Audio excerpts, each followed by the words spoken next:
স্ত্রী আপনার সঙ্গে যেভাবে প্রেমের হাসি হাসে, প্রেম নিবেদন করে, ওই রকম আরেকটা পুরুষের কাছে সাথে করলে আপনার সহ্য হয় না কেন? আপনি স্ত্রীর উপর আপনার অধিকারটা কতখানি, কি জন্যে? আপনার স্ত্রীর যে হাসি, যে মিষ্টি হাসি, যা আপনার প্রাণ কেড়ে নেয়, ওই হাসিতে আপনার কোনো অবদান আছে?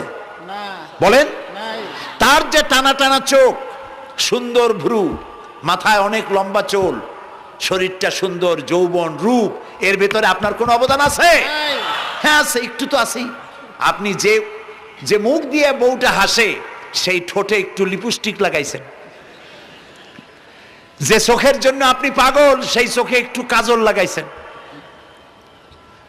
শরীরটাকে পেঁচাবার জন্য সুন্দর একটা শাড়ি কিনে দিছেন।